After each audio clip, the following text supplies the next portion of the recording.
¿Cuántas veces nos hemos preguntado si lo que vimos fue real? Si en verdad alguien nos tocó, si hay alguien caminando por la casa sin que podamos verlo. Hay miles de historias, leyendas, mitos y relatos sobrenaturales alrededor del mundo, y estas son solo algunas de ellas. Mi nombre es Luis Martín, y esto es LM Terror Nocturno. Bienvenidos.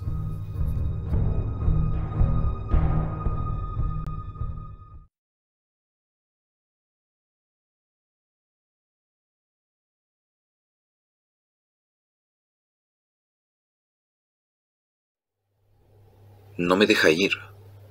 Relato enviado a través de mi página de Facebook. Mi nombre es Alberto.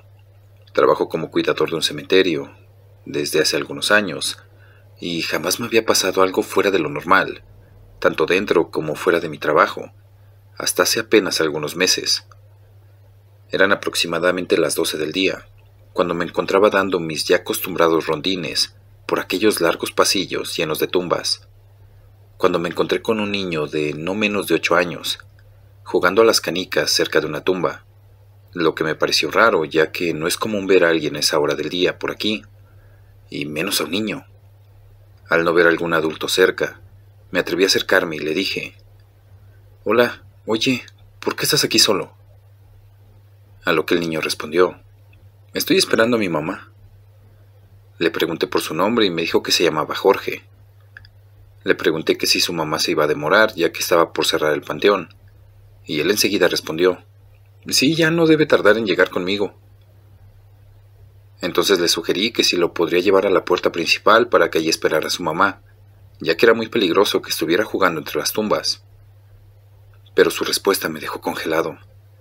Muy tranquilo me respondió: «No, es que yo vivo aquí».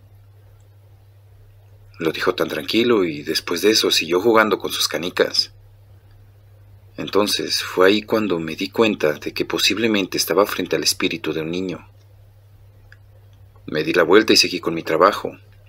Pasaron los días y de vez en cuando podía escucharlo correr y reír entre las tumbas del panteón. Incluso lo veía correr muy cerca del cuartito donde yo tenía mis herramientas de trabajo. Hasta que un día se me apareció en aquel cuarto y me volví a atrever a hablar con él. Me preguntó que si yo podría hacerle un favor. Con todo el miedo del mundo le contesté que qué necesitaba. Él enseguida me dijo: «¿Podrías decirle a mi mamá que ya no esté triste?». Yo contesté: «Pero, ¿por qué quieres que haga eso?». «Es que no quiere soltarme. No me deja ir». Me contestó con cara triste. Estiró su manita y me dio las canicas con las que lo vi jugar la primera vez. Después de eso, desapareció. Después de mucho pensar, me puse a investigar en la oficina los registros de las tumbas y los familiares, y ahí encontré la dirección y los teléfonos. Tomé un taxi y me dirigí a esa dirección. Al llegar a la casa, toqué la puerta y me abrió una viejecita que muy amablemente me preguntó: «¿Qué se le ofrece, joven?». «Disculpe, ¿aquí vive la señora Maribel Hernández?», pregunté. «Es que tengo algo que decirle». La ancianita me invita a pasar y me lleva a uno de los cuartos, y veo a una mujer de no más de 30 años acostada en muy mal estado de salud, con semblante triste. «Me presento, señora. Mi nombre es Roberto y trabajo en el panteón de la ciudad como cuidador. Y pues yo sé que no es un buen momento para esto, y que le va a parecer algo loco lo que le voy a contar, pero tengo un mensaje de su hijo Jorge». Al escuchar eso, a la mujer le cambia el semblante y con dificultad se sienta en la cama, y entonces yo continúo. «Jorge me pidió que le dijera de favor que ya no esté triste ni llore por él, porque no lo deja ir». Nuevamente a la mujer le cambia el semblante, pero ahora por uno de furia y enojo, y en medio de insultos y malas palabras me reclama que cómo era posible que viniera y me burlara de su dolor, que era una pérdida muy temprana y que me largara de su casa. Entonces saqué de mi bolsillo las canicas que el niño me había dado. Furiosa la mujer me pregunta que qué era eso. Le respondí: «Es la prueba de que su hijo habló conmigo y de que no me burlo de su pena». Y antes de que me dijera algo, se escuchó un sollozo. Era la abuela que, con lágrimas en los ojos, respondió: «Esas canicas yo se las regalé al niño, días antes de que falleciera». Pasaron los años y un día de muertos me volví a encontrar con aquella mujer, pero ahora ya su semblante era distinto y ya se veía mucho mejor. Platicando me contó que después de aquel día que fui a verla, fue al panteón a visitar la tumba de Jorge y, pidiéndole perdón, prometió que nunca lo iba a olvidar, pero que ya estaría bien y que ya descansara en paz. Y me contó que ahora ella en sueños ve a su hijo Jorge crecer.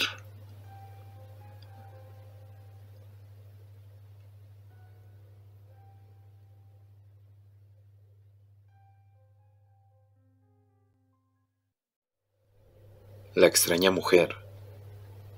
Era una noche fría y lluviosa. Carlos caminaba cubriéndose con su paraguas, y entre el correr de la poca gente que aún se encontraba en la calle y la fuerte lluvia, pudo distinguir a una mujer caminando a paso lento. Carlos apresuró el paso para alcanzarla y compartir su paraguas con ella. «Permítame, por favor», dijo Carlos acercándose, y al hacerlo sintió un fuerte escalofrío. La mujer, mirando en todo momento al piso, al sentir que él la protegía de la lluvia, se detuvo un segundo, y luego, sin decir nada, siguió caminando a su lado. Era una mujer extremadamente delgada, con un vestido gris y zapatos negros, al igual que su cabello que cubría su rostro. Carlos tenía mucha curiosidad por ver su cara, pero no lo lograba. «¿Quién iba a pensar que la lluvia se vendría tan fuerte, verdad?», dijo él tratando de hacerle plática, pero no obtuvo respuesta. Después de caminar un largo tramo, la mujer se detuvo y por fin habló. «Un hombre te viene siguiendo». Carlos miró sutilmente hacia atrás, y efectivamente, había un hombre a unos metros de ellos, con mala facha y actitud sospechosa. «No se preocupe, seguramente…», ella lo interrumpió diciendo: «Generalmente no hago nada por los mortales, pero tú has tenido un acto de amabilidad conmigo. Atraviesa la calle, toma el taxi que está por llegar y vete. ¡Ahora!». La mujer levantó por fin la mirada, y Carlos pudo observar su rostro muy pálido. Pero lo que más llamó su atención fue que no tenía ojos, y su boca era enorme.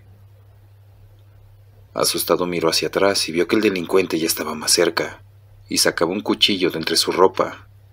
En ese momento, Carlos tiró su paraguas y atravesó la calle. Justo en ese momento pasó un taxi. Tal y como se lo había dicho aquella mujer, él lo abordó de inmediato. Al arrancar el vehículo, pudo observar cómo la mujer levantaba el paraguas. Siguió caminando, dio vuelta en una esquina, y el delincuente, al ver que Carlos escapaba, decidió ir tras ella. Cuando llegó a su casa, la lluvia había cesado. Su esposa lo estaba esperando con la cena lista. «Siéntate, ahora te sirvo. ¿Sabes? Vino una mujer a buscarte y te trajo esto», dijo su esposa mientras le mostraba su paraguas. Al verlo, Carlos se impresionó mucho. «¿Viste su rostro?», preguntó él, sorprendido. «Ahora que lo mencionas, no recuerdo cómo era, pero cuando le abrí la puerta sentí un escalofrío terrible. En fin, dijo que gracias por tu caballerosidad y que te devolvía lo que era tuyo». Al día siguiente, en aquella calle donde la mujer dio vuelta, apareció el cadáver del asaltante. Tenía un cuchillo en la mano y una expresión de pánico en el rostro.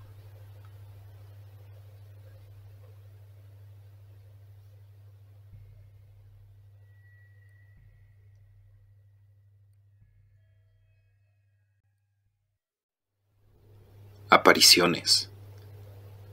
Hace varios días ya desde que algo extraño viene ocurriendo en casa.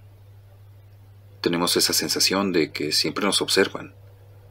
Un gran peso se posa sobre nuestros hombros. Cuando volteamos, a veces se puede ver como si una persona saliera corriendo.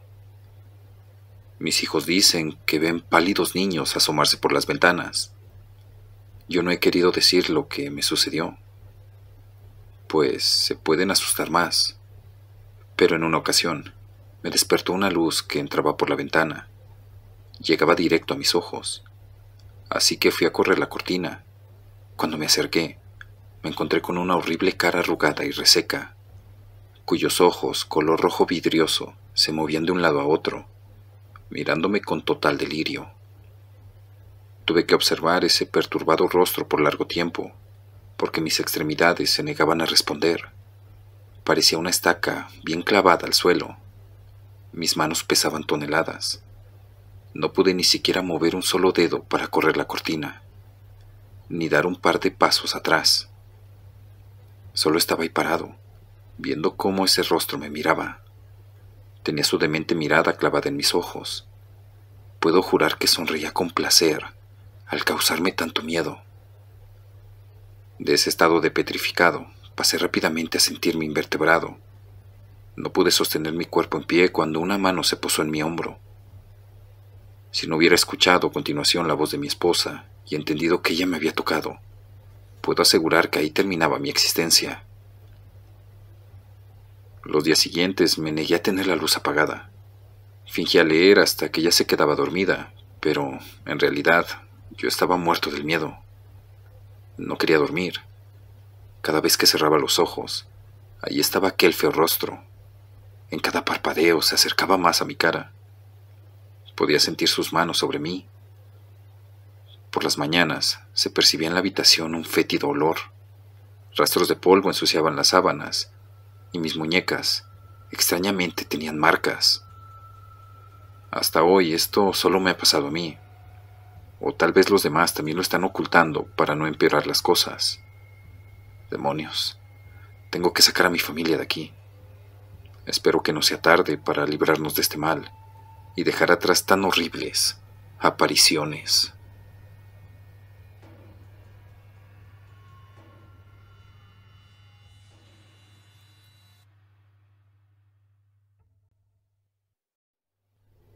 Plantada en el altar. Han pasado varios años ya, y al parecer todos han olvidado aquel suceso que les narré. Se dice que en la Ciudad de México hubo una mujer de increíble belleza y dotada de un alma tan pura que todos los hombres querían cortejarla.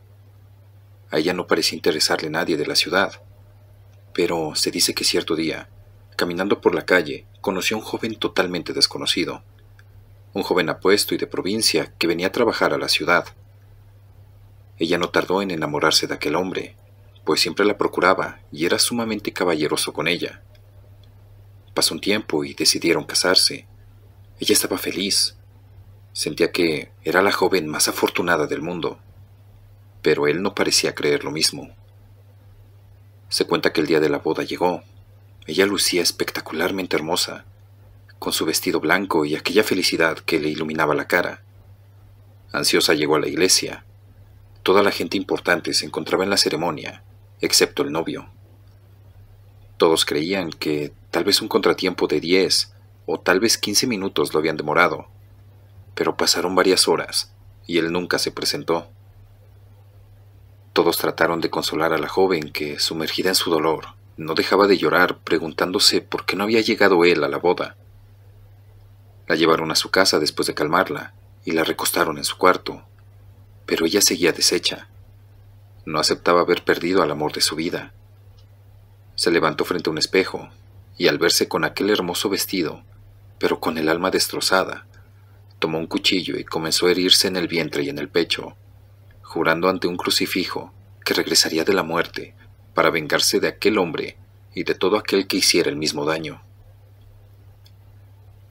La noticia de su muerte se hizo saber por toda la comunidad, y según se cuenta, el joven fue visto días después de la boda con otra joven, y relatando en las cantinas que él había obtenido lo que cualquier hombre del lugar hubiera querido, y que tuvo el lujo de despreciarlo. Noches después fue encontrado en la puerta de la iglesia, muerto a cuchilladas, pero se dice que el espíritu de la joven cumplió su juramento, ya que el difunto tenía un anillo en el dedo, el mismo anillo con el cual ella había sido sepultada. Según la leyenda, cada vez que un hombre deja plantada a una mujer frente al altar, ella vuelve para cobrar su venganza, haciendo pagar el dolor que les causan a las mujeres.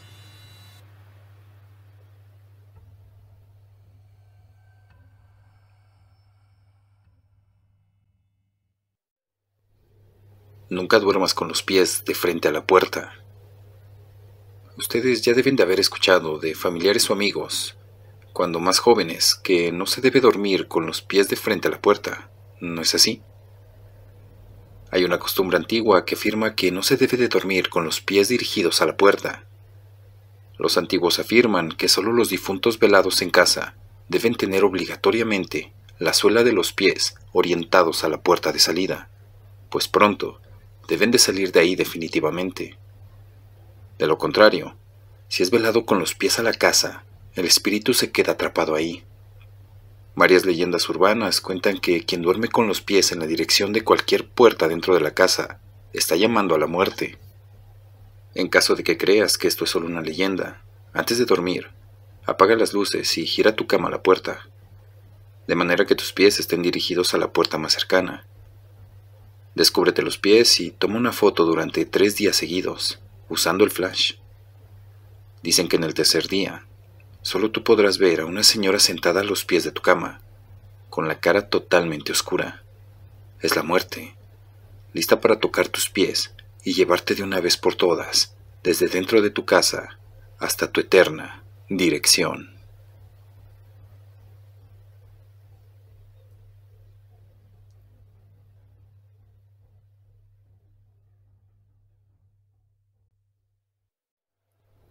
Los hijos de los vecinos. Cuando nos mudamos a esta ciudad, la verdad no me gustaba mucho la idea. Siempre vivimos en la misma casa. Tengo amigos, mi escuela, mi familia, tengo todo acá. Pero a mi papá lo ascendieron en su trabajo y una de las condiciones era mudarse. La casa es linda, el barrio es tranquilo. Desempacamos todo y me fui a mi habitación a organizarla. Se hizo de noche cuando pude terminar y me tiré en la cama a contarle a mis amigos cómo era todo por acá. La noche pasó. Nos levantamos a desayunar, mi papá se fue a trabajar, mi madre se quedó terminando de limpiar, yo agarré mi bicicleta y salí a conocer un poco. Encontré una plaza y me senté un rato. Era bastante linda, así que sin darme cuenta me dio el mediodía. Volví a casa y llegando veo que por la ventana del vecino se asomaban 3 chicos.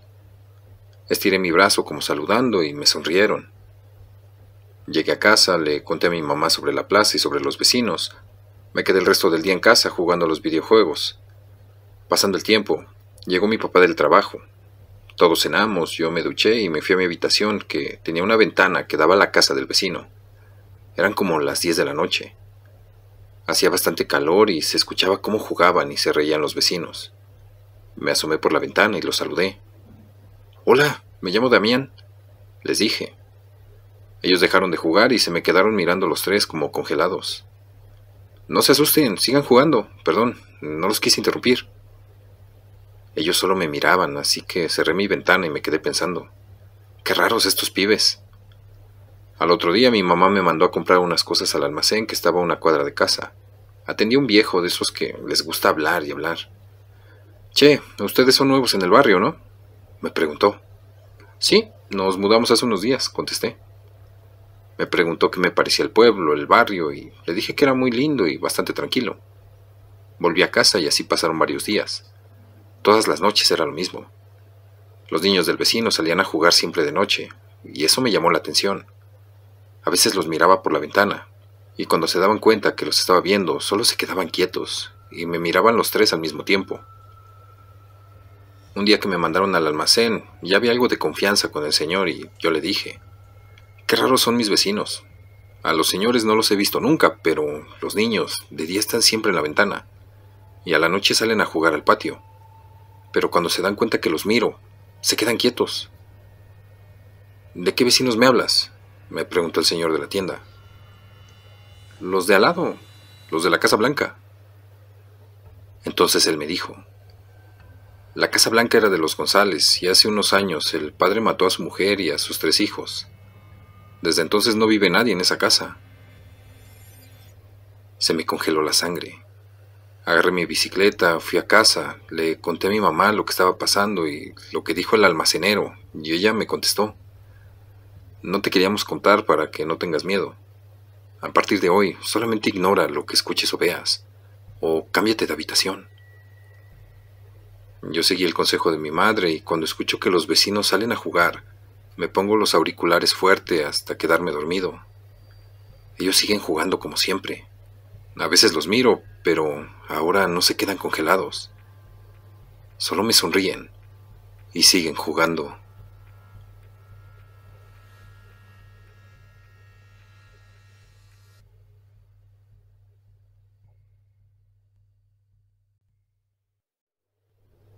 La casa de Don Bartolo. Esta es una de las leyendas más terroríficas del estado de Querétaro, cuya historia se remonta al año 1651, cuando Don Bartolo Sadaneta, el segoviano, un hombre que estaba profundamente enamorado de su hermana, vendió su alma al diablo a cambio de riqueza. Hizo esto con la intención de ofrecerle lujos al amor de su vida, para que ella no lo dejara por otro hombre. Pasado el tiempo, Don Bartolo empezó a generar su fortuna prometida a base de robos y negocios turbios. Las cosas marchaban bien para él, pues su hermana decidió quedarse con él. Los rumores cuentan que en la oscuridad de la noche, ocultos bajo las paredes de la casa, los hermanos cometían pecado. Todos los años, Don Bartolo ofrecía una gran fiesta de cumpleaños, en la cual siempre realizaba el mismo brindis con la siguiente frase: brindo por la señora, mi hermana, por mi ánima y por el 20 de mayo de 1701.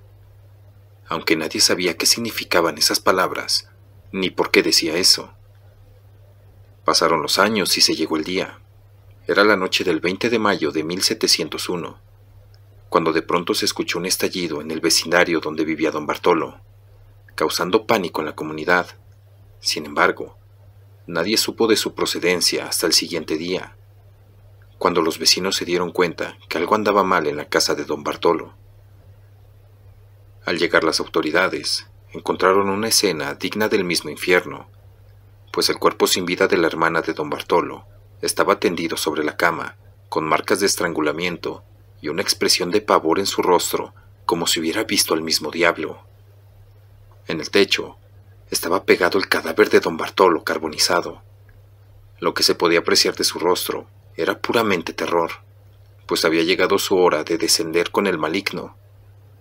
Su cuerpo no pudo ser bajado hasta que un sacerdote realizó un exorcismo a su cuerpo sin vida. Al recuperar el cuerpo de Don Bartolo, vieron en sus manos una nota que decía: castigado así por hipócrita, asesino y ladrón. Posteriormente, encontraron el diabólico contrato cuya fecha de vencimiento era el 20 de mayo de 1701, firmado 50 años atrás por Don Bartolo y Satanás. Actualmente, en la Casa de los Espantos, como también es llamada, están instaladas las oficinas de educación pública del Estado, donde se dice que por las noches se pueden escuchar los desgarradores lamentos de arrepentimiento de Don Bartolo, cuya alma ha sido condenada al fuego eterno del infierno.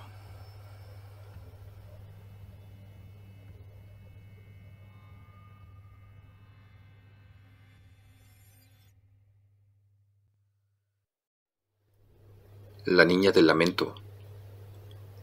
Regresaba con mis compañeros de trabajar en los campos y sentía el cansancio en cada músculo de mi cuerpo. El sol ya se escondía, dando paso a una espesa y siniestra niebla que comenzó a envolvernos. Apenas podía ver a mis amigos a pesar de que estaban a solo unos pasos de mí. De repente, un lamento suave y melancólico cortó el silencio. Al principio pensé que era el viento jugando trucos, pero luego, a través de la densa bruma, divisé una figura. Una pequeña niña con un vestido blanco, que caminaba erráticamente delante de nosotros. La llamé preguntando si necesitaba algo, pero ella simplemente apretó el paso, alejándose cada vez más. El lamento se intensificó, convirtiéndose en un llanto desesperado. Mi corazón latía con fuerza y un frío paralizante me recorrió. Decidimos seguirla, pensando que quizás estaba perdida o asustada. Pero mientras más nos acercábamos, algo insólito sucedió. Su figura comenzó a crecer y distorsionarse, y aquel vestido blanco se transformó en un manto etéreo que ondeaba con un aire fantasmal. Las risas infantiles se convirtieron en carcajadas macabras que resonaban en el aire. En un parpadeo, uno de mis compañeros desapareció. El pánico nos invadió y corrimos sin mirar atrás. Al día siguiente, con el corazón en un puño, el pueblo organizó una búsqueda. Bajo un árbol, junto al camino donde todo sucedió, encontramos un montón de huesos y la ropa de nuestro amigo desaparecido. Desde ese día, nadie se atrevió a hablar de la niña del vestido blanco, que acechaba en la niebla. Todo esto ocurrió en Panamá.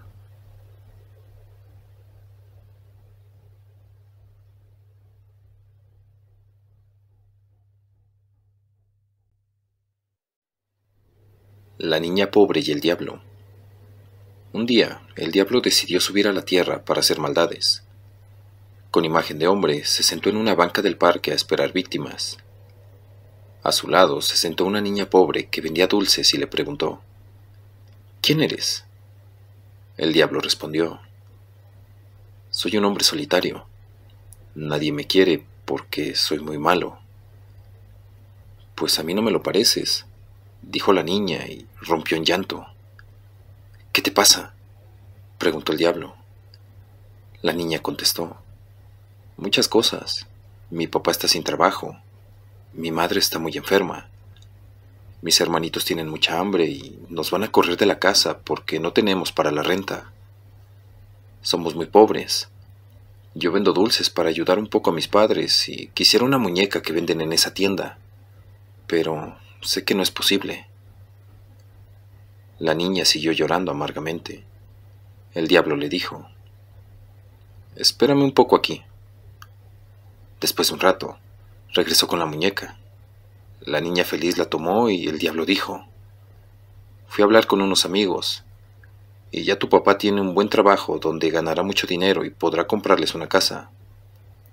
Fui a la farmacia y le van a mandar a tu mamá las medicinas que necesita. Y fui a la tienda grande de la esquina para que les manden la despensa más grande y surtida que tengan.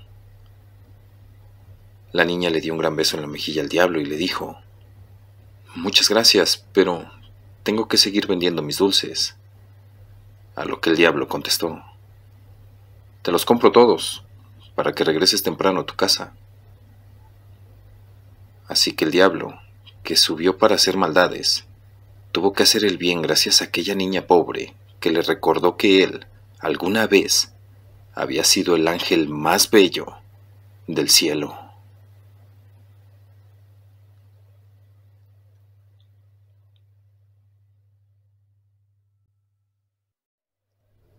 La Llorona de San Pablo del Monte. Esta lamentable historia nace en San Pablo del Monte, Tlaxcala, cuando en la época colonial, la mujer más bella del pueblo se enamoró de un hombre muy celoso, con el cual contrajo matrimonio, sin saber que estaba firmando una sentencia de muerte.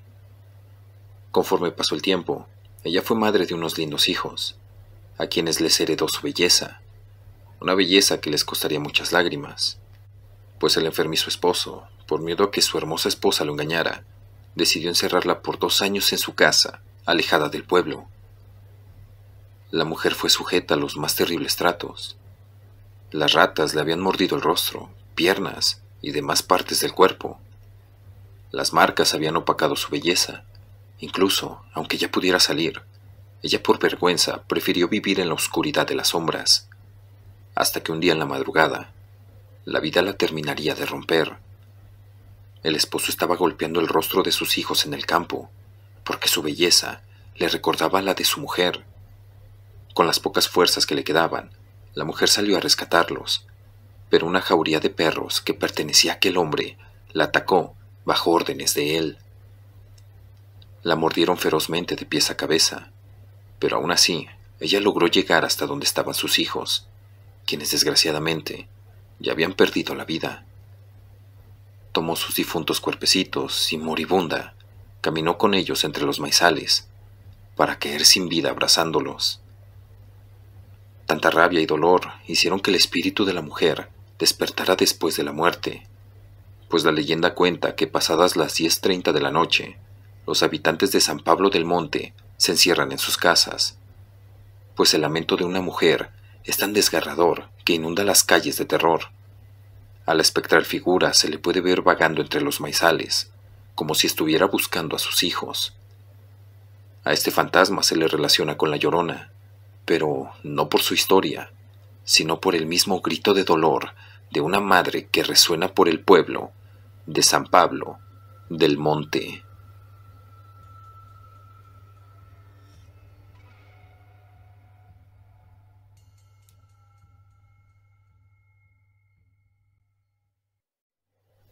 La criatura de la montaña. Siempre me había considerado valiente, pero esa noche en la montaña puso a prueba mi coraje. Mis amigos y yo, aficionados al ciclismo de montaña, habíamos subestimado el terreno, y la tarde cayó sobre nosotros con una rapidez aterradora. Rodeados de oscuridad, solo las luces de nuestras bicicletas cortaban la inmensidad de la noche. La sensación de que algo nos seguía creció con cada pedaleo. Marcos fue el primero en oírlo, un crujido siniestro detrás de nosotros. No lo vimos, pero sentimos su presencia monstruosa, implacable, como si un Wendigo de las leyendas estuviera en nuestro rastro. El pánico nos hizo pedalear más rápido, pero entonces Ana fue derribada por una fuerza invisible. Nos detuvimos, temblando, sin encontrar huella alguna de nuestro agresor. La ruta de regreso se convirtió en un laberinto que parecía burlarse de nosotros, atrayéndonos más adentro de aquel bosque traicionero. Finalmente, una pendiente abrupta apareció ante nosotros. No había tiempo para detenernos. El susurro helado en nuestras espaldas nos urgía avanzar. Pedaleamos con desesperación hasta la pendiente y uno tras otro caímos por la ladera empinada. Rodamos entre arbustos y piedras, un descenso violento que parecía no tener fin. Milagrosamente, la pendiente nos llevó a un camino conocido, lejos de las garras de lo que nos perseguía. Exhaustos, magullados, pero vivos, escapamos de la montaña. Al mirar hacia atrás, en la cúspide de la colina, juraría haber visto dos ojos brillantes desvanecerse con el viento. Nunca supimos qué era, pero algo en las sombras nos había estado cazando esa noche, y por alguna razón nos dejó ir. Desde entonces, cuando la noche cae, evito las montañas y recuerdo las historias de los viejos sobre criaturas olvidadas que se deslizan en la oscuridad.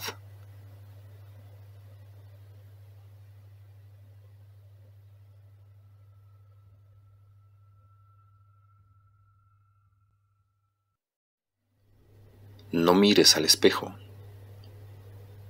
Había un antiguo espejo en la casa de María, un regalo de su abuela.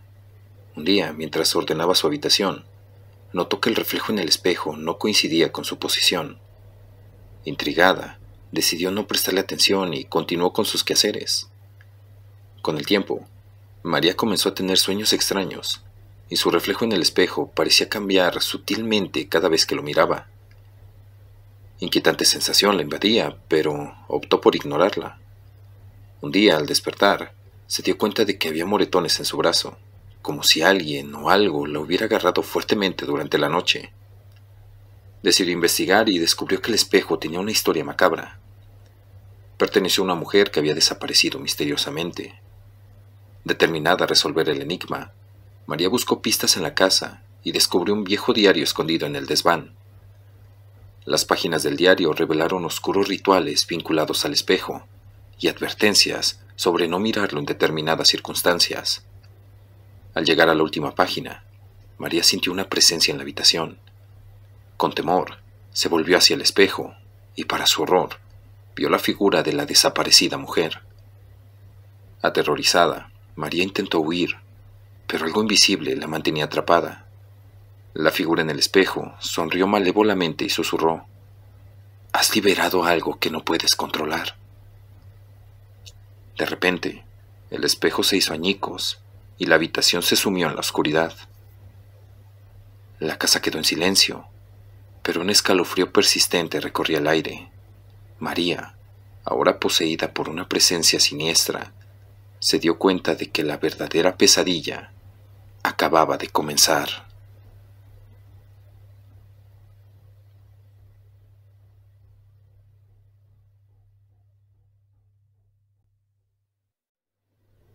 El diente de oro. Ellos se conocieron y se enamoraron, con pasión y locura.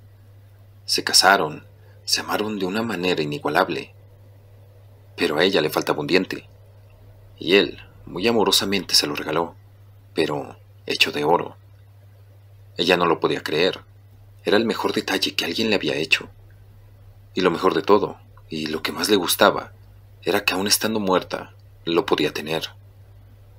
Después de algunos años, por circunstancias del destino, la mujer falleció, y él, antes de sepultarla, decidió quitarle el diente de oro. Desde ese momento su vida cambió, porque ella se negó a partir sin su valioso obsequio, sin su apreciado diente de oro. Él la veía en todos lados, motivo por el cual no comía, no dormía, no hablaba ni se relacionaba con nadie. Era como si aquel espíritu se lo estuviera llevando lentamente, y escuchaba un constante susurro al oído que para él era un completo martirio. Ya estaba a punto de desaparecer, pues lucía muy pálido, flaco y ojeroso. Parecía un muerto en vida. Una tarde, un anciano sabio se le acercó y le dijo: ¿te vas a dejar llevar? Jamás debiste quitarle su diente. Lo que se regala, no se quita. Es lo único que me queda de ella, dijo el esposo. Bien dicho, de ella. Eso no te pertenece. Y aún estás a tiempo de regresarlo.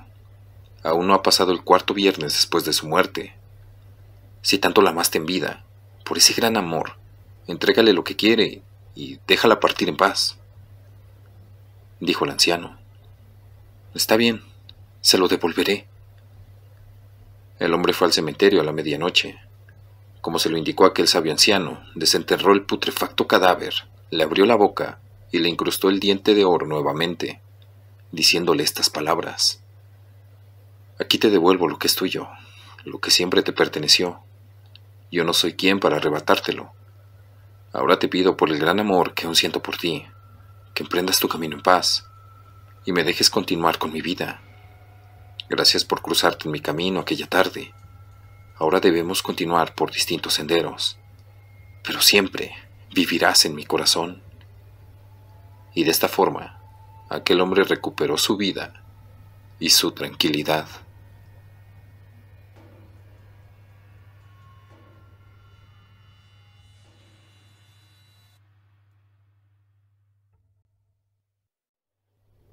La primera noche de brujas. Andrea, con apenas 5 años, estaba ansiosa por disfrutar de su primera noche de brujas. Su hermana mayor le había contado que podía hacer lo que deseara. Saldrían de noche y la gente le regalaría tantos dulces que no se terminarían en meses. Con estos antecedentes, la niña contaba las horas y apresuraba a su madre con el disfraz de hada para poder emprender su gran aventura. La noche tan deseada por fin llegó. Junto a su hermana mayor de 9 años y sus padres detrás, comenzó por el barrio a pedir dulces con la frase de batalla: «¿Dulce o truco?». Se asustaba un poco al ver los disfraces de los niños mayores, que eran más aterradores: monstruos, muertos vivientes, gente herida, vampiros, etc. Una gran gama de criaturas salidas de las peores películas de horror o de las pesadillas. Después de que su padre le mostrara que todo aquello no era más que disfraces como el suyo, que debajo de ellos estaban algunos de sus amigos, continuó con su recorrido. Apenas llevaba una calle para cuando su canasta se había llenado. Su madre vaciaba el contenido en una bolsa y así Andrea iniciaba la recolección de nuevo. Al llegar a su casa, la pequeña se encerró en la habitación, con todos sus dulces alrededor. No encontraba por cuál comenzar. Comió y comió cuanto pudo, estando tan entretenida en ello que no pudo notar que flotaba algo que se podía ver a través de la ventana. Parecía ser una viejecilla, de largas ropas negras, con la cara muy arrugada, tan reseca como la tierra de sequía.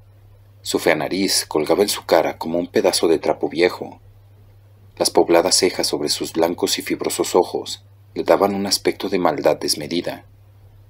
Su macabra sonrisa dejaba ver solo un par de dientes podridos, y las enormes verrugas de su cara eran poco visibles entre el aliento verde que exhalaba.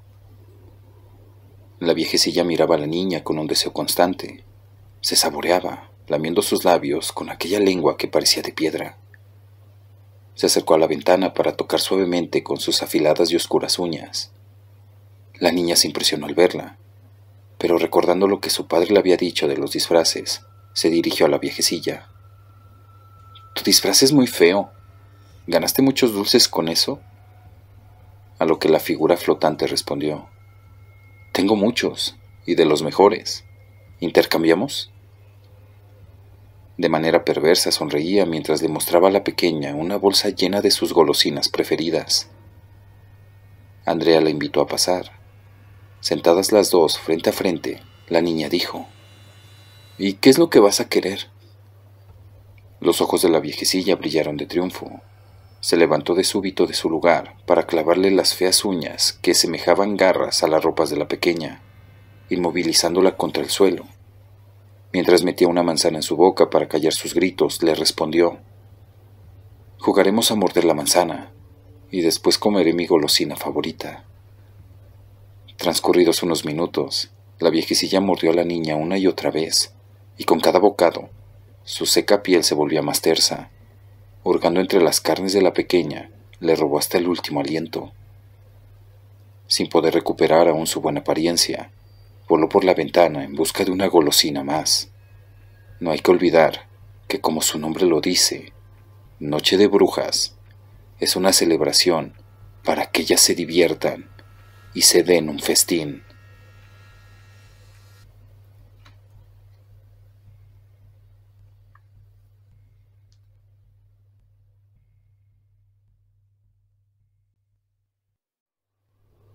La suerte. Vicky, enfrentando una serie de problemas en su vida, se cruzó con un misterioso vendedor en una noche oscura. El vendedor le susurró con ojos maliciosamente brillantes que tenía algo especial para ofrecerle, un juego capaz de cumplir los deseos más oscuros. Sin dudarlo, Vicky aceptó el juego y lo guardó bajo el brazo mientras regresaba a casa. La ansiedad creció a medida que pensaba en la persona que deseaba que desapareciera. En la habitación sumida en sombras, lanzó los dados en el tablero, y para su sorpresa, el resultado fue un 8. Rápidamente vio el tablero para encontrar la descripción siniestra. La persona morirá cayendo por las escaleras. Los ojos de Vicky brillaron con malicia mientras imaginaba a su suegra, una mujer que rutinariamente descendía las escaleras oscuras después de que se apagaba la luz de la casa. En un destello de su imaginación, la suegra resbaló en un escalón, cayendo torpemente y golpeando su cabeza en el suelo. El cuello de la suegra se torció de manera espeluznante mientras yacía sin vida. En casa, Vicky no pudo contener su deleite perverso. Fue como una visión. Vi a mi suegra cayendo por las escaleras y muriendo. ¡Esto es increíble! Sigamos jugando. Con un toque de emoción mórbida, lanzó los dados nuevamente.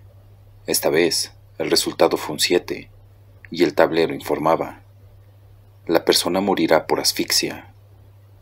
En la casa de su amiga envidiosa, ésta estaba sentada a la mesa, saboreando una jugosa manzana.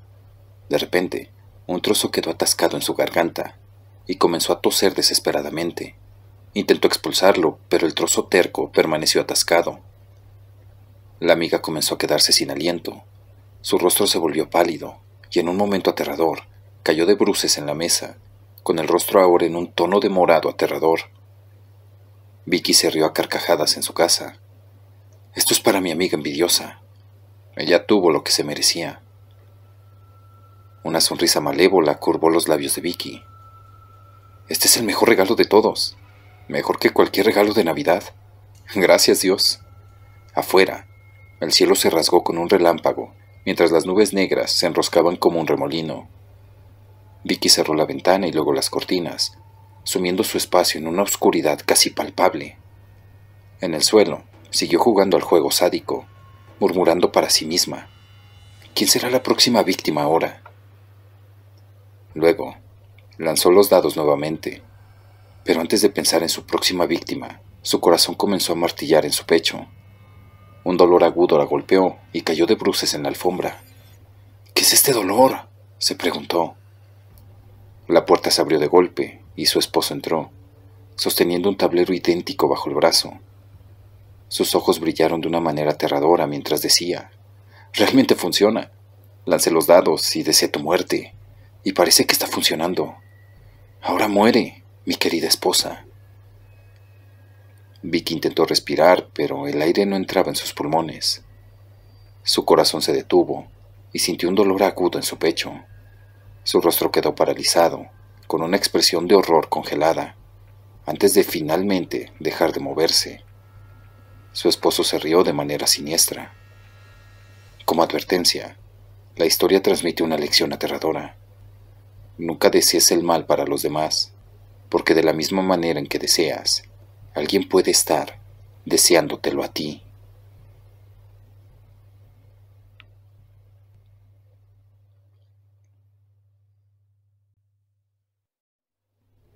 Con la tentación no se dialoga. El demonio se apareció a 3 monjes y les dijo: si les diera potestad para cambiar algo del pasado, ¿qué cambiarían? El primero de ellos, con gran fervor apostólico, respondió: impediría que hicieras caer a Adán y Eva en el pecado, para que la humanidad no pudiera apartarse de Dios.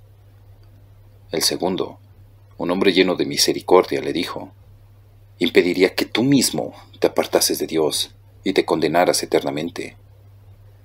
El tercero de ellos era el más sencillo y sensato. En vez de responder al tentador, se puso de rodillas, hizo la señal de la cruz y rezó diciendo: Señor, libérame de la tentación, de lo que pudo ser y no fue. El diablo, dando un grito enorme y estremeciéndose de dolor, se esfumó. Los otros 2, sorprendidos, le dijeron: hermano, ¿por qué ha reaccionado así?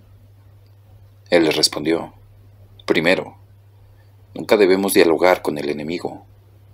Segundo, nadie en el mundo tiene poder para cambiar el pasado. Tercero, el interés de Satanás no era probar nuestra virtud, sino atraparnos en el pasado, para que descuidemos el presente, el único tiempo en el que Dios nos da su gracia y podemos cooperar con ella para cumplir su voluntad. De todos los demonios, el que más atrapa a los hombres y les impide ser felices es el de lo que pudo ser y no fue. El pasado queda a la misericordia de Dios y el futuro a su providencia, pero el presente está en su amor. Vive hoy amando a Dios con todas las fuerzas de tu corazón y a quienes Dios te ha dado en tu vida.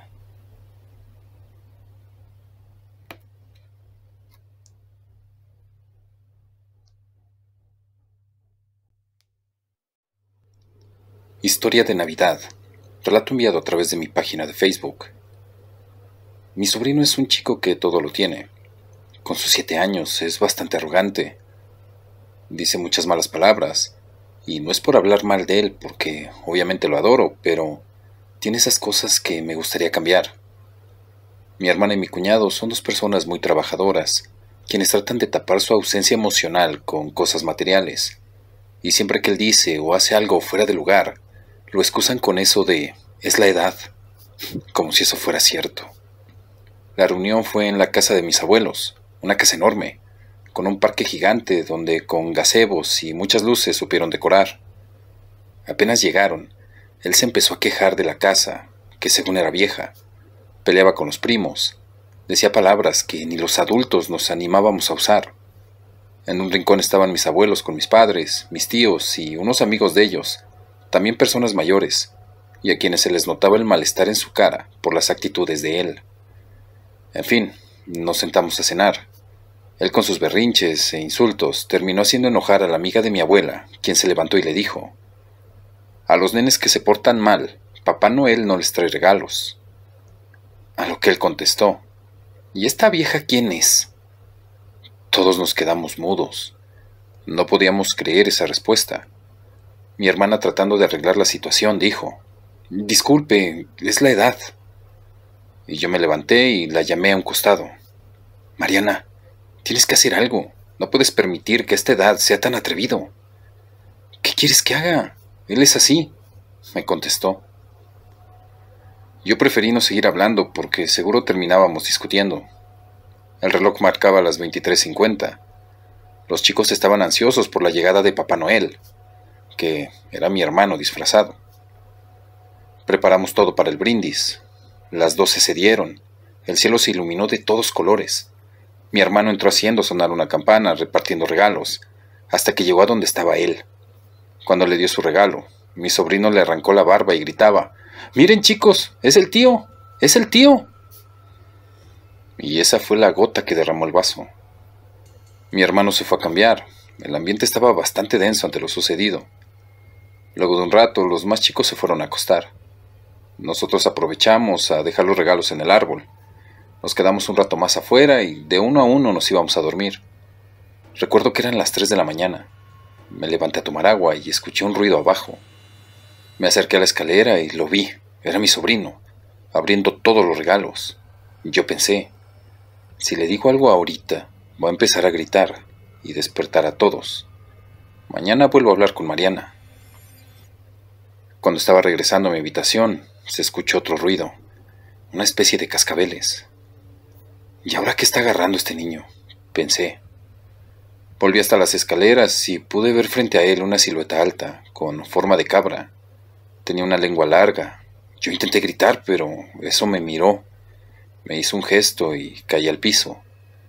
Me quedé inmóvil y sin voz. Podía ver cómo levantaba a mi sobrino con solo una mano y lo metía en una canasta que llevaba en su espalda para luego perderse en la oscuridad. Pero antes de desaparecer, lo escuché decirme con una voz como de trueno: «Si decís algo, la próxima es tu hija».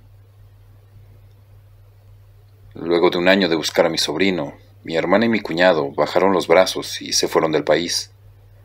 A mí, esa noche me lo cambió todo. Hoy nuevamente es Navidad, pero luego de brindar y darle mi regalo a mi hija, la traemos a dormir con nosotros. Yo solo me siento a esperar que pase la noche, rogando que eso no cumpla con su amenaza.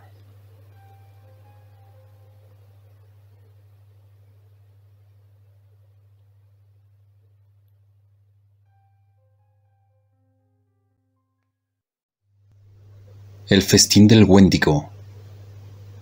En lo más profundo de los bosques helados del norte de Canadá, donde la nieve cubría la tierra durante la mayor parte del año y el viento aullaba como un lamento incesante, existía una leyenda que congelaba la sangre de los nativos.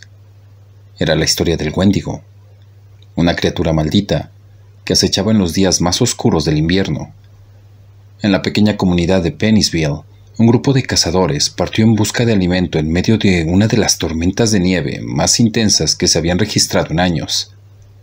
Entre ellos se encontraba Thomas, un hombre mayor con ojos sabios y manos curtidas por innumerables inviernos en el bosque. La ventisca azotaba sus rostros mientras avanzaban por los espesos bosques de abetos y alerces.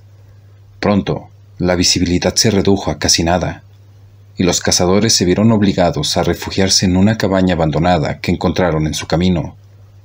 Pero lo que desconocían era que habían ingresado en el territorio del Wendigo. Dentro de la cabaña, el frío penetraba hasta los huesos, y las brasas que Thomas y los demás cazadores encendieron apenas proporcionaban calor suficiente para calentarse. El viento ululaba a través de las grietas de la cabaña, como si fuera una siniestra melodía de advertencia. A medida que la noche avanzaba, una inquietante sensación de estar siendo observados comenzó a perturbar a los cazadores. Thomas miró a su alrededor. Sus ojos estaban escudriñando la oscuridad. Fue entonces cuando vio las huellas en la nieve que rodeaba la cabaña. Huellas enormes y retorcidas, que no pertenecían a ninguna criatura conocida. Los cazadores temerosos decidieron abandonar la cabaña a la mañana siguiente, a pesar de la tormenta que aún rugía por fuera. Pero, durante la noche, uno de ellos desapareció misteriosamente. La alarma se apoderó del grupo cuando notaron su ausencia al amanecer. Aunque temerosos, no podían dejar atrás a su compañero. Decidieron seguir las huellas de la desaparición. A medida que avanzaban por el bosque cubierto de nieve, las huellas se volvían cada vez más extrañas y distorsionadas, como si la criatura que las había dejado hubiera estado en constante sufrimiento, y al mismo tiempo, la sensación de ser observados se intensificó. Finalmente, encontraron a su compañero desaparecido, pero la visión era aterradora. Estaba parado junto a un árbol, congelado con una expresión de horror absoluto. Su cuerpo estaba cubierto de cicatrices, y su rostro estaba pálido y desfigurado. Thomas, con su experiencia en los bosques, entendió inmediatamente lo que estaba pasando. Susurró las palabras que ningún cazador osaría pronunciar en voz alta. El Wendigo.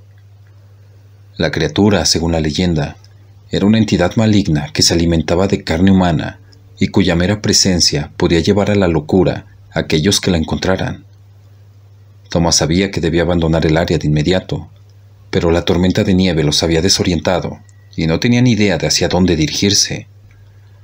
Mientras intentaban volver a la cabaña abandonada, la criatura, el Wendigo, acechaba en las sombras, siguiéndolos silenciosamente.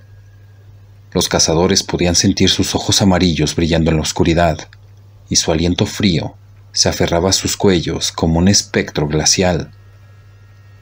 Cuando llegaron a la cabaña, la situación se volvió aún más aterradora. La puerta estaba abierta de par en par, y en el interior encontraron una escena macabra. El cuerpo del cazador que habían dejado atrás estaba desmembrado y devorado. El Wendigo había dejado un mensaje siniestro, un montón de huesos ensangrentados y retorcidos en el centro de la cabaña. Thomas comprendió que la criatura los tenía atrapados en su trampa mortal. Sin opciones, los cazadores se reunieron en el centro de la cabaña y encendieron un fuego para mantener al Wendigo alejado, al menos durante la noche. La noche se volvió una pesadilla. El Wendigo arañaba las paredes de la cabaña, emitía un grito aterrador y sus ojos amarillos brillaban en la oscuridad. Thomas y los demás cazadores estaban aterrorizados y exhaustos, pero no podían permitirse quedarse dormidos. Sabían que si lo hacían, el Wendigo los atacaría sin piedad. La lucha contra el frío, el hambre y el miedo se prolongó durante días. El Wendigo continuaba con su asesinato implacable. La locura acechaba en las mentes de los cazadores y la esperanza parecía una ilusión lejana. Finalmente, una noche, mientras el fuego parpadeaba y las sombras danzaban, el Wendigo lanzó su último ataque. Rompió la puerta de la cabaña y se abalanzó sobre los cazadores. Gritos de terror llenaron el aire y la sangre salpicó la nieve blanca. Thomas, el último en pie, luchó contra el monstruo con todas sus fuerzas, pero sabía que la lucha estaba perdida. El Wendigo lo miró con sus ojos amarillos y dejó escapar un aullido triunfante. Thomas cayó al suelo, su vida se desvaneció, y el Wendigo se retiró al bosque, satisfecho, pero nuevamente hambriento. La tormenta de nieve continuó rugiendo, y la historia del Wendigo se convirtió en una leyenda aún más oscura en Pinesville. La criatura maldita seguía acechando en los bosques, esperando a los perdidos y los desesperados. Cada invierno, cuando el viento aúlla y la nieve cae, la leyenda cobra vida, y el Wendigo reclama su festín de sangre y horror.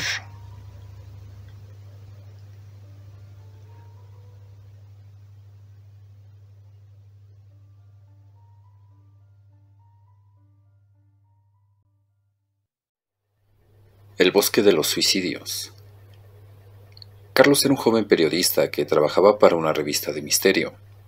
Siempre le habían fascinado las historias de terror y las leyendas urbanas, y soñaba con viajar por el mundo para investigarlas. Un día, recibió una oferta que no pudo rechazar. Le propusieron ir a Japón para hacer un reportaje sobre el famoso bosque de Aokigahara, también conocido como el bosque de los suicidas. Según la leyenda, el bosque de Aokigahara era un lugar maldito, donde los espíritus de los muertos vagaban sin descanso. Muchas personas se adentraban en él con la intención de quitarse la vida, y sus cuerpos quedaban colgados de los árboles o escondidos entre la vegetación. Carlos estaba decidido a averiguar la verdad sobre ese lugar, y se preparó para su viaje con entusiasmo. Llegó a Tokio y tomó un tren hasta la ciudad de Fujiyoshida, donde alquiló un coche para dirigirse al bosque. Antes de entrar, se detuvo en una tienda cercana a comprar provisiones y una brújula. El dependiente le miró con curiosidad y le preguntó si iba a visitar el bosque. Carlos asintió y le explicó que era periodista y que quería hacer un reportaje. El dependiente le advirtió que tuviera cuidado, que el bosque era peligroso y que muchos se perdían en él. Le dijo que siguiera el sendero marcado y que no se alejara demasiado. Carlos le agradeció el consejo y se despidió. Entró en el bosque con su mochila, su cámara y su grabadora. El lugar era impresionante. Un mar de árboles verdes que se extendía hasta donde alcanzaba la vista. El silencio era absoluto, solo roto por el crujir de las hojas bajo sus pies. Carlos se sintió invadido por una sensación de paz y de misterio. Siguió el sendero durante un rato, tomando fotos y grabando sus impresiones. No vio ningún cuerpo ni ningún indicio de suicidio, solo algunos carteles que pedían a los visitantes que respetaran la naturaleza y que buscaran ayuda si se sentían deprimidos. Carlos pensó que quizás la leyenda era exagerada, o que las autoridades limpiaban el bosque con frecuencia. Decidió adentrarse más en el bosque, siguiendo su brújula. Quería encontrar algo más interesante para su reportaje, algo que demostrara que el bosque era realmente un lugar sobrenatural. Se internó entre los árboles, alejándose del sendero. Caminó durante media hora sin encontrar nada fuera de lo común. Se detuvo a beber agua y a revisar su cámara. De repente, escuchó un ruido detrás de él. Se giró y vio una figura colgada de una rama. Era un hombre joven, vestido con un traje negro. Tenía una cuerda alrededor del cuello y los ojos abiertos y vidriosos. Carlos se quedó paralizado por el horror. Era el primer cadáver que veía en su vida. Se acercó lentamente al cuerpo con la intención de tomar una foto. Cuando estuvo a pocos metros, el hombre abrió la boca y emitió un grito desgarrador. Carlos retrocedió asustado y tropezó con una raíz. Cayó al suelo y soltó su cámara. El hombre seguía gritando, como si le doliera algo. Carlos se levantó y echó a correr sin saber hacia dónde iba. Corrió sin rumbo por el bosque, tratando de alejarse del cadáver viviente. No sabía si estaba alucinando o si el bosque estaba embrujado. Solo quería salir de ahí cuanto antes. Pero cuanto más corría, más se adentraba en el laberinto verde. Los árboles parecían iguales. No había ningún camino ni ninguna señal. Carlos empezó a sentirse desorientado y agotado. Se detuvo a respirar y miró su brújula. La aguja giraba sin sentido, como si hubiera perdido el norte. Carlos sintió pánico. Estaba perdido en el bosque de los suicidas. Recordó lo que le había dicho el dependiente, que no se alejara del sendero marcado. Se arrepintió de haber sido tan imprudente. Sin pensarlo, volvió sobre sus pasos para poder encontrar el sendero, pero no lo veía por ningún lado. Empezó a ponerse nervioso. Miraba para todos lados y creía ver cadáveres colgados de los árboles, pero no estaba seguro. Empezó a oscurecer cuando de repente delante suyo había una pequeña cabaña. Seguro tendría víveres, pensó, así que se adentró. Ya era de noche cuando empezó a bajar la temperatura y tenía mucho frío. Pudo con esfuerzo recoger unas maderas que había en la misma entrada y encendió un poco de fuego en la chimenea. Ya más tranquilo, se dispuso a mirar lo que la cabaña guardaba, y en los cajones de una mesilla encontró notas de la gente que seguro por ahí pasaba. Tomó una y la leyó en voz alta. Mamá, papá, Kevin, los amo con locura. He llegado hasta aquí. Hubo un silencio, y de repente, escrito por toda la hoja, ¡quítate la vida! ¡Quítate la vida! Oh, Dios mío, pero ¿qué es esto? Es como si alguien le incitara al suicidio. Miró todas las hojas y eran iguales. No entendía nada. Se puso a mirar las fotografías que había realizado por el camino, y al ir pasando una a una, su cara empezó a cambiar. Un escalofrío recorrió todo su cuerpo. Su corazón empezó a palpitar muy deprisa al ver que en las fotografías aparecían cuerpos colgados, desmembrados, y un ser horrible devorándolos. Aterrado tomó su mochila con todas sus cosas y salió de la cabaña huyendo, atravesando el bosque sin rumbo, cuando tropezó con unas raíces que sobresalían de un árbol enorme. Al incorporarse, alzó la mirada y pudo ver a ese ser horrible esperando su ocasión. Pero Carlos no estaba dispuesto a entregar su vida a ese ser. Cada vez que miraba, estaba más cerca, y sin pensarlo, Carlos tomó una navaja que guardaba y sin dudarlo miró al cielo, se hizo una foto con su teléfono y se cortó el cuello. Al día siguiente, unos excursionistas encontraron su cuerpo colgado de un gran árbol con el cuello cortado.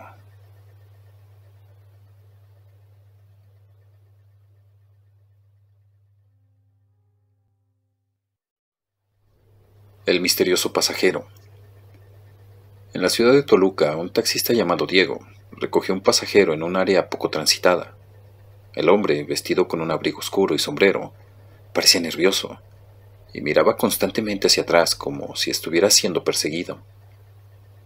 Diego, acostumbrado a recoger pasajeros en diversas circunstancias, no prestó mucha atención a las señales de incomodidad del hombre. Sin embargo, a medida que avanzaba por las calles desiertas, el pasajero comenzó a comportarse de manera extraña. Emitía susurros perturbadores y miraba fijamente hacia el asiento trasero, como si algo o alguien estuviera ahí. De repente, el hombre ordenó a Diego que se desviara del camino habitual, indicando una dirección poco frecuentada. La voz del pasajero resonaba en la mente de Diego, exigiendo que continuara hacia un lugar apartado y remoto, lejos de la ciudad. A medida que se alejaban del centro urbano, la sensación de terror de Diego crecía. La presencia del pasajero parecía emanar una energía oscura y opresiva que se acumulaba al interior del vehículo. Finalmente, llegaron a un antiguo cementerio en las afueras de la ciudad. El hombre ordenó a Diego detenerse y bajar del taxi. Paralizado por el miedo, Diego obedeció sin poder resistirse, sintiendo que algo sobrenatural estaba ocurriendo. El pasajero se alejó lentamente hacia las tumbas antiguas. En ese momento, Diego recuperó el control de su cuerpo, pero se quedó petrificado al ver al hombre desvanecerse entre las lápidas sin dejar rastro alguno. Tembloroso y con el corazón palpitante, Diego regresó a la ciudad, incapaz de entender lo que había sucedido. Desde esa noche, evitó trabajar durante las horas nocturnas y trataba de olvidar aquel tan perturbador episodio en el que se encontró a merced de fuerzas inexplicables y siniestras en las calles desoladas de Toluca.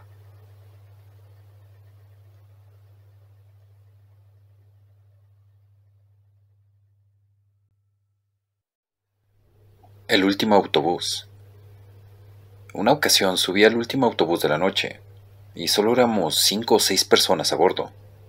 A medida que avanzábamos y se aproximaban las últimas 3 paradas, solo quedamos un hombre mayor y yo.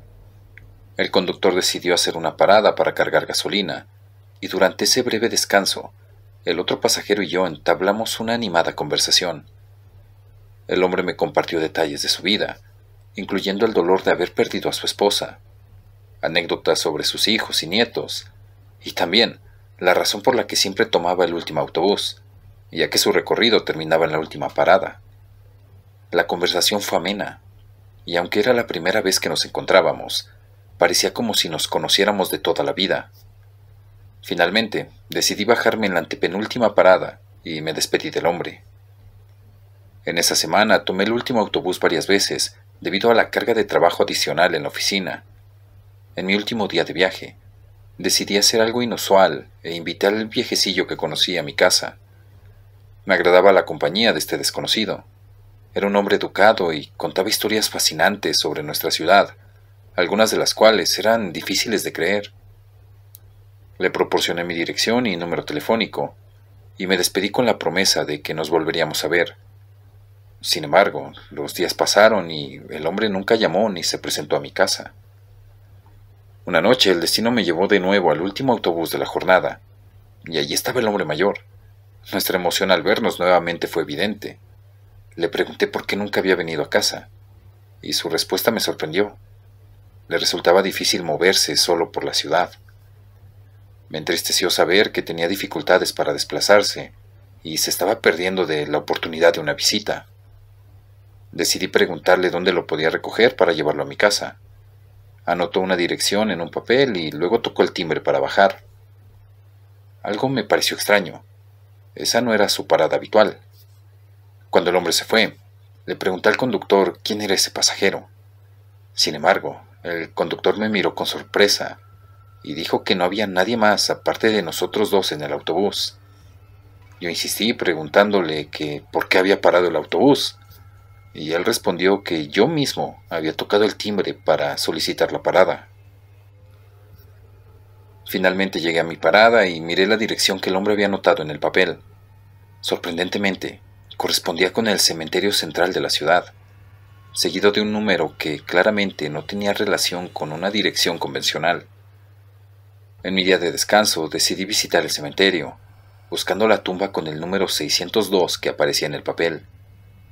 Cuando encontré la tumba, estaba en un estado de abandono y descuido. Leí el nombre de la persona enterrada allí, lo cual me dejó pensativo. En otra ocasión, en una noche en la que decidí tomar el último autobús de nuevo, no vi al hombre en su asiento habitual. Pregunté al conductor por él, pero me sorprendió su respuesta. Me dijo que nunca había visto a tal persona, pero muchos pasajeros como yo aseguraban haber hablado con él. Según el relato del conductor, este pasajero falleció mientras viajaba, pero desgraciadamente no se percató de que el cuerpo estaba ahí, sino hasta el día siguiente, cuando se dispuso a comenzar su recorrido. Encontró al hombre aún sentado en su asiento, pero ya sin vida. A partir de ese incidente, varios pasajeros afirmaron haber visto y conversado con él. Sin embargo, cuando alguien entabla una conversación con él y conocía su historia, desaparecía por un tiempo, pero siempre volvía. Yo, por mi parte, nunca volví a ver a este enigmático personaje en el último autobús de la noche.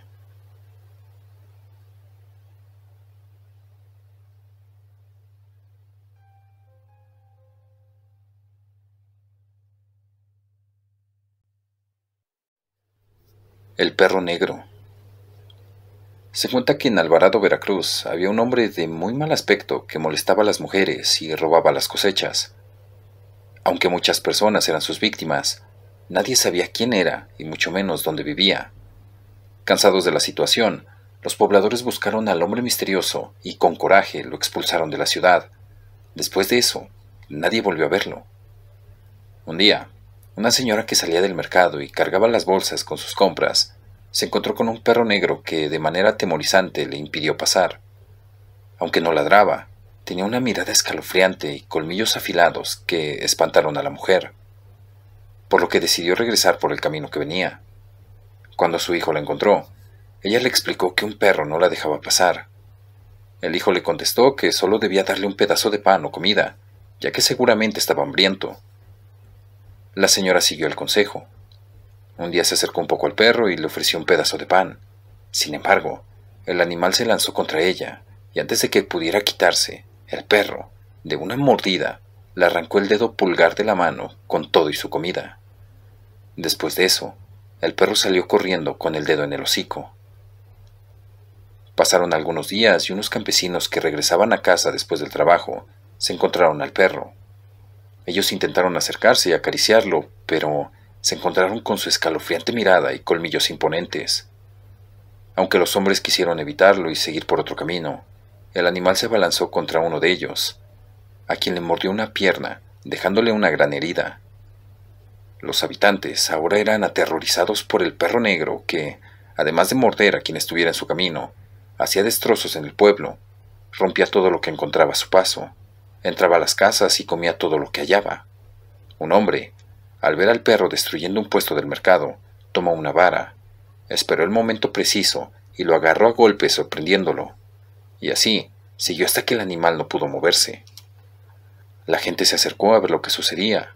El perro parecía ya no moverse, pero repentinamente se levantó en dos patas y empezó a arrancarse la piel.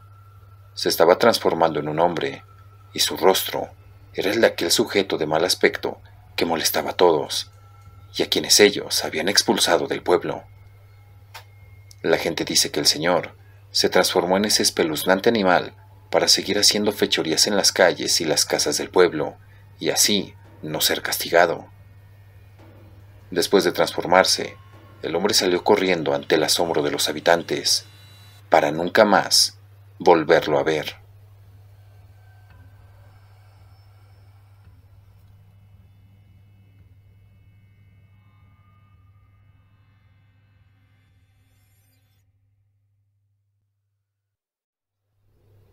La tumba olvidada. Relato enviado a través de mi página de Facebook. Al momento que la vi, me di cuenta que era una tumba abandonada. Ya terminaba el Día de Muertos y era la única que no estaba adornada. Era la última del panteón, casi al borde de un profundo zanjón. La maleza rodeaba la maltrecha cruz, ya de por sí roída por el paso del tiempo. Mis hermanas y yo, creo, tuvimos el mismo pensamiento y comenzamos a quitar la maleza de la cruz y del suelo. No había gaveta. Si aquella vieja cruz no estuviera, hubiera creído que era terreno sobrante del panteón. Al dejarla totalmente limpia, nos dimos cuenta que la cruz no tenía datos escritos que revelaran la identidad de quien descansaba en aquella tumba. Era imposible saber quién yacía bajo nuestros pies, pero nos sentíamos satisfechos de haber realizado aquella acción. Antes de retirarnos del panteón, fui de nuevo hasta la tumba y le dije: «No sé quién eres, ni qué edad tenías al morir, pero mientras venga a visitar a mis familiares, te prometo que limpiaré tu tumba». Durante el recorrido a casa, mis hermanos y yo tocamos el tema de las tumbas olvidadas, y fue inevitable sentir nostalgia y tristeza por aquellos difuntos que se van y nadie los visita más. El sol comenzaba a ocultarse y las sombras de la noche nos sorprendieron a medio camino. Las pronunciadas y cerradas curvas se cubrían de una neblina común en aquella zona. Encendí las luces, también las intermitentes, y avancé despacio. De pronto, un tronido y un golpeteo en el pavimento nos alarmaron. Se había reventado la llanta delantera del lado del copiloto, y como pude, logré estacionarme en una cuneta, pero quedaba medio carro dentro del carril, por lo que mis hermanas avanzaron unos metros hacia atrás y hacia adelante del vehículo, y con sus celulares comenzaron a hacer señas a los conductores para que avanzaran despacio. De inmediato saqué la llanta de refacción e intenté quitar los birlos de la llanta ponchada. Estaban muy pegados, como si se hubieran fundido al acero con la fricción o con el paso del tiempo. Mis hermanas desesperadas me decían que me apresurara. Todo era estrés. La cruceta no hacía ceder ninguno de los birlos. Desesperado grité: «¡Pues ayúdenme!». De repente, un golpecito en mi espalda me hizo voltear, y había un hombre parado detrás de mí, quien de inmediato me dijo: «Entre los dos, seguro los aflojamos. Toma una parte de la cruceta y yo la otra. A las 3. 1, 2». Al decir 3, ambos empujamos hacia la misma dirección y el birlo cedió, y así también los demás, hasta lograr quitar la llanta y ponerla de refacción. Mientras apretaba el último birlo le dije: «Muchas gracias por la ayuda. Si vas para Tepic te damos un aventón». Lo que me contestó me dejó helado. «Yo aquí me quedo, amigo. ¿Cómo no ayudar a quienes limpiaron mi tumba?». Petrificado de miedo, volteé intentando encontrar una explicación a ese comentario, pero ya no había nadie. Aquel hombre había desaparecido. Mis hermanas seguían gritando desesperadas que me apresurara. Les hice la seña de que se subieran al auto y continuamos el camino. Solo para estar seguro de lo que acababa de pasar, les pregunté si habían visto a alguien caminando acercarse al auto. Ellas me dijeron que no. Entonces entendí que el agradecimiento trasciende más allá de la muerte, más allá de la tumba. Aquella tumba que ya no sería en adelante la tumba olvidada del panteón.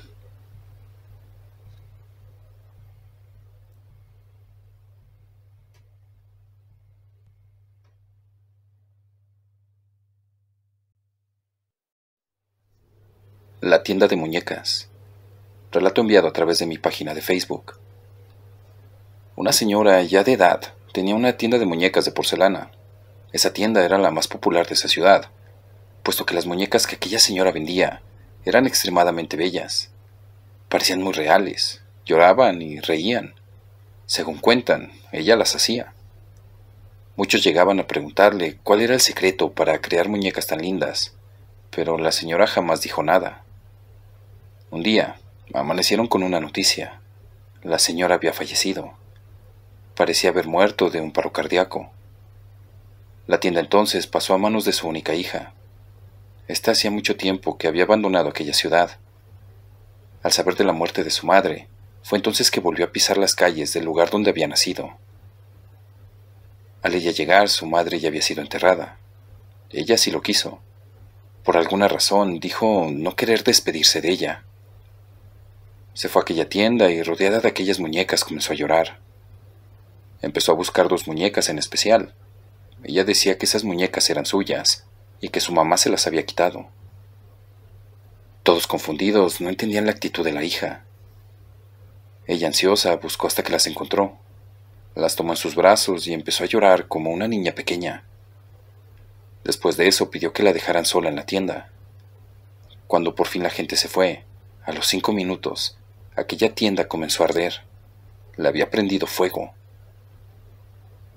La hija de la señora salió caminando por la puerta principal de la tienda, mientras aquello comenzaba a quemarse por completo.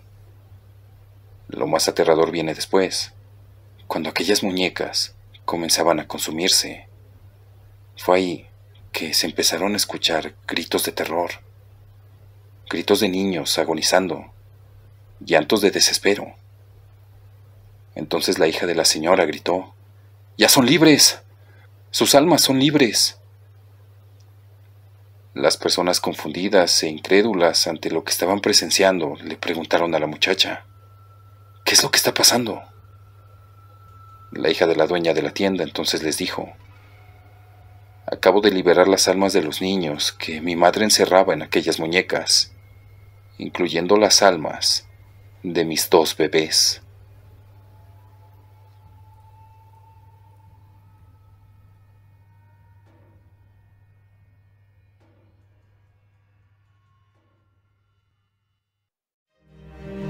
Si te ha sucedido algo paranormal, conoces alguna historia o relato que quieras compartir, envíalo al correo que aparece en pantalla, aportesterrornocturno@gmail.com. También puedes enviarme fotos o videos paranormales que te gustaría que publicara en próximos videos. No olvides suscribirte, compartir, dar like y activar la campanita de notificaciones. Esto fue LM Terror Nocturno. Hasta el próximo video.